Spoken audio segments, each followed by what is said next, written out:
ముందుగా ఈ వీడియో చూద్దాం. My statement was, you are protecting the Bible to be the word of God, defending it.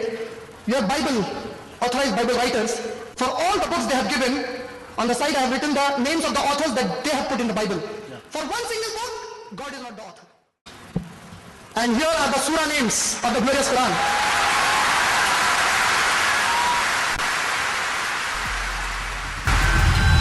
బైబిల్లోని పుస్తకాల పేర్లన్నింటిని కూడా మెన్షన్ చేసి ఆయా పుస్తకాల రచయిత పేర్లను కూడా ఒక పక్క మెన్షన్ చేసి ఇందులో ఏ ఒక్క పుస్తకాన్ని కూడా దేవుడు రచించలేదు, వీటన్నింటిని కూడా మనుషులే రచించారు అని వ్యక్తి మాట్లాడుతున్నాడు. మరోపక్క ఖురాన్లోని సురాలన్నింటిని కూడా ఒక వరుసలో మెన్షన్ చేసి వీటన్నింటికి కూడా కామన్ ఆథర్ అల్లాహ్ అని మెన్షన్ చేశాడు. ఈ ప్రజెంటేషన్కి అక్కడ ఉన్నోళ్ళంతా ఎందుకు చప్పట్లు కొట్టారో కాస్త ఆలోచించాల్సినటువంటి విషయమే. వాస్తవానికి దైవ సేవకుడితో అయితే ఈ ప్రోగ్రామ్, ఈ డిస్కషన్ జరిగిందో ఆ సేవకుడు అక్కడే చాలా కన్విన్సింగ్ గా ఈ విషయంలో సమాధానం ఇచ్చేశాడు. చూడండి, రామాయణాన్ని వాల్మీకి రాశాడు అంటారు, అలాగే మహాభారతాన్ని, అష్టాదశ పురాణాలను వ్యాసుడు రాశాడు అంటారు, అలాగే జొరాస్ట్రియనిజం, టావోయిజం గ్రంథాలను వాటి ఫౌండర్స్ రాశారు అంటారు. ఇలాగ ప్రతి మత గ్రంథాన్ని కూడా మనుషులే రాస్తారు, కానీ దేవుడు ప్రేరేపించాడు, దేవుడు ప్రత్యక్షతనిచ్చాడని మాత్రం చెప్తారు. Quran is no exception. అంటే ఖురాన్ విషయంలో కూడా ఇదే వర్తిస్తుంది. ఎందుకంటే మొహమ్మద్ గారికి ప్రత్యక్షత ఇవ్వబడింది అని మన ఇస్లాం సహోదరులు నమ్ముతున్నప్పటికీ దాన్ని పెన్ డౌన్ చేసింది, అంటే ప్రతుల మీద రాసింది ఎవరు? మొహమ్మద్ గారు కూడా కాదు. ఎందుకంటే ఆయన చదువుకున్న వ్యక్తి కాదు, ఆయనకు రాయడం కూడా రాదు.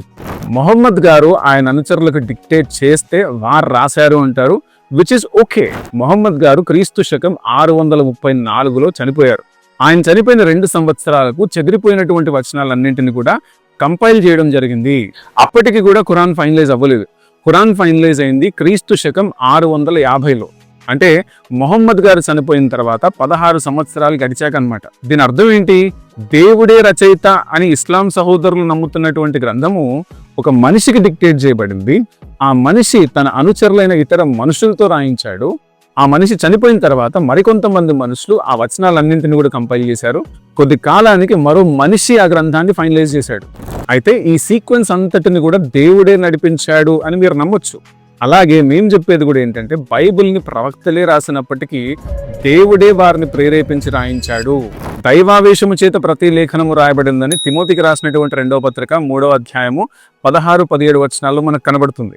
కాబట్టి ఫైనల్గా చెప్పేది ఏంటంటే బైబిల్ రచయిత దేవుడే, కానీ ఆయన ప్రవక్తలను, అపోస్తలులను సాధనాలుగా వాడుకొని రాయించాడు. మరికొందరిని ఏర్పాటు చేసి ఆ రాతలన్నింటినీ కూడా క్యాననైజ్ చేయించి మన చేతుల్లో పెట్టాడు.